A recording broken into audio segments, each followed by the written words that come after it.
بسم اللہ الرحمن الرحیم۔ اب ہم دیکھتے ہیں کہ گیٹ پاس کے ذریعے ہم کسٹمر کا کیش کس طرح سے وصول کریں گے۔ آپ کو یاد ہوگا کہ ہم نے جب سپلائی بھیجی تو اس کے ساتھ ایک ریسیویبل بائی گیٹ پاس بھیجا۔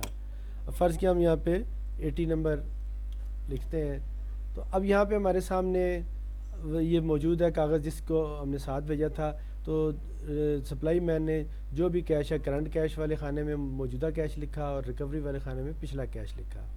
تو اب اس کیش کو ہم فیڈ کر سکیں گے کس طریقے سے، یہ دیکھتے ہیں۔ اب ذہن میں رکھیں کہ یہ آپ کے سامنے ہے، اور اب cash received by gate pass number ہم اس میں آئیں گے اور یہاں پہ ہم اس کا نمبر دیں گے اور اوکے کریں گے۔ جب ہم اسے اوکے کریں گے تو ہمارے سامنے یہ ساری چیزیں آ گئی۔ یاد رکھیں کہ یہ کام کرنے سے پہلے سیلز ریٹرن والا عمل مکمل کر لیں، کیونکہ اب جب آپ سیل ریٹرن والا عمل مکمل کریں گے تو یہاں خود بخود یہ شو کرے گا کہ یہ سیل ریٹرن آپ نے کی ہے۔ اب اس میں اگر تو ہمارے پاس پوری کی پوری سپلائی آ گئی ہے، بعض کا ایسا بھی ہوتا ہے کہ ہمارے پاس پوری سپلائی آتی ہے، بعض کا ہوتا ہے کہ نہیں ہم اپنی مرضی سے دیتے ہیں۔ تو اب اس میں کاغذ کو ہم دیکھتے ہیں، ہم کہتے ہیں کہ اس نے 1676 دینے تھے، اس نے ہمیں 1000 روپیہ دیا، ٹھیک ہے جی۔ اسی طریقے سے ہم کہتے ہیں جی اس نے ہمیں 2000 روپے دیے، اس نے ہمیں 5000 روپے دیے، ٹھیک ہے۔ اور ادھر سے اسی طریقے سے یہاں پہ نیچے اس پہ سے ہم کسی کو دیتے ہیں، اس نے ہمیں 1100 پورے دے دیے۔ اور ریکوری کی صورت میں ہمیں کچھ لوگوں نے ریکوری بھی ساتھ دے دی، مثلا اس نے ہمیں ساتھ 20,000 روپے ریکوری بھی دے دی۔ اس طریقے سے یہاں پہ یہ پچھلی ریکوری آ گئی، 10,000 روپے اس نے دے دیے اور 5,000 روپے اس نے دے دیے۔ تو اس طریقے سے ہم نے دیکھا کہ یہ مختلف ہماری ریکوریز آ گئیں۔ اب ہم اس ریکوری کو جب میچ کرتے ہیں تو ہمارے پاس کیش فرام ریکوری ہونا چاہیے 35,000 روپے، اور کرنٹ سپلائی کیش جو ہے وہ 9100، دونوں ملا کے 44,100 روپے ہیں۔ اب اگر سپلائی مین کو آپ نے اجازت دی ہوئی ہے کوئی پٹرول ڈلوانے کے لیے، کچھ اس نے اس میں خرچہ کر دیا ہے، تو اس نے 500 روپے اس میں سے خرچہ کر دیا ہے، تو اب اس نے ہمیں 43,600 روپے دینے ہیں۔ تو اس طرح ہمیں پتہ ہے کہ ہم نے اس سے 43,600 روپے لینے ہیں۔ اب اس میں ہمیں یہاں بھی سمری بتا رہا ہے کہ پریویس کریڈٹ اتنا ہے، ریکوری اتنی ہے، نیو کریڈٹ اتنا ہے، ٹوٹل کریڈٹ اتنا ہے، تو یہاں پہ ہم دے سکتے ہیں۔ اب جب ہم مطمئن ہیں کہ ہم نے جو چیز کرنی تھی وہ پوسٹ کرنی ہے، تو ہم اس کو جسٹ پوسٹ کر دیتے ہیں۔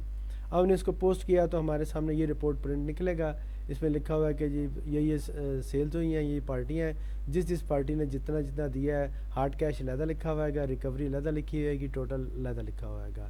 اور اس کے بعد نیچے ہم اس کی سمری دیکھ سکتے ہیں کہ 44,100 روپے اس کے ذمے تھے، 500 اس نے خرچ کر دی اور 43,600 روپے اس نے ایکچولی پے کیے ہیں۔ تو اس طرح ہم نے دیکھا کہ ہم کیش بذریعہ نمبر، سمری نمبر یا لوڈ فارم نمبر یا گیٹ پاس نمبر کیسے فیڈ کر سکتے ہیں۔ بعض اوقات ایسا بھی ہوتا ہے کہ ہمارے پاس کوئی ایسے علاقے میں جاتے ہیں جہاں میکسیمم لوگ ہمیں کیش پے کر دیتے ہیں۔ تو اب فرض کریں یہ چیز ہے، تو اب ہم بجائے اس کے کہ ہم ایک کیش فیڈ کریں، ہم لکھتے ہیں receive all cash of supply. ہم یہ کلک کریں گے، اب اس میں سارے کے سارے کیش جو ہے وہ ریسیو کر دے گا، ہم دیکھیں گے خود بخود یہ ریسیو ہو گئے۔ اب اگر تو 100% کیش آ گیا پھر تو ٹھیک ہے، اگر نہیں آیا، باقی اگر سیل ریٹرن ہوئی ہے تو اس نے مائنس کر کے کیا ہے۔ اب بعض کا ایسا بھی ہو سکتا ہے، مثلا اس بندے نے باقیوں نے تو دے دیا، ایک یا دو بندوں نے فرق دیا، اس نے 14,000 نہیں دیا، اس نے 10,000 دیا ہے، ہم اس کو یہاں پہ خود کریکشن کر لیتے ہیں، یہ 10,000 دیا ہے۔ یا ایون اس نے کوئی نہیں دیا تو ہم اس کو ڈیلیٹ کر دیتے ہیں کہ ٹھیک ہے جی اس نے کوئی نہیں دیا، اس کو ہم 0 لکھ دیتے ہیں۔ تو اس طرح ہم اگر ایک دو کو ایڈٹ کرنا ہے تو اسے ہم ایڈٹ کر لیتے ہیں، اور باقی ہم کہتے ہیں کہ بس ٹھیک ہے۔ تو اس طریقے سے ہم دیکھ سکتے ہیں کہ ہم نے کیا۔ اور اگر ہم یہاں پہ لکھا ہائڈ 0 ویلیوز، تو اگر ہم ہائڈ 0 ویلیوز کرتے ہیں تو جس میں بھی زیروز تھے یہ ویسے ایک جائزہ لینے کے لیے ہوتا ہے کہ ہم اپنے طور پہ دیکھنا چاہتے ہیں کہ بھی کس نے کیش دیا ہے۔ بعض کا 0 والے زیادہ ہوتے ہیں اور 3-4 بندوں نے یا تھوڑے بندوں نے دیا ہوتا ہے، تو ہم اس کو دیکھنا چاہتے ہیں کہ کتنوں نے دیا، کس نے دیا ہے۔ اور اگر ہم دوبارہ لکھتے ہیں شو آل تو سارے کے سارے ہمیں دکھا دے گا۔ اس طرح ہم اس آسانی سے مینیج کر سکتے ہیں اور جج کر سکتے ہیں کہ ہمیں کس نے کیش کتنا دیا ہے اور کس کو ٹھیک کرنا ہے، کس کو نہیں کرنا۔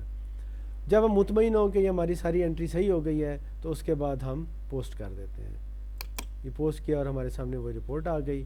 اس طرح ہم نے کیش فرام کسٹمر کر لیا گیٹ پاس کے ذریعے. اور یاد رکھیں گیٹ پاس والی انٹری صرف ایک دفعہ ہوتی ہے کیونکہ سپلائی ایک دفعہ ہوتی ہے. اس کے بعد جو کیش نارمل روٹین میں فیڈ کیا جاتا ہے وہ ہم کیش فرام کسٹمر کے ذریعے ریسیو کریں گے. اس کے لیے آپ الگ لیسن پڑھیں گے. اللہ حافظ.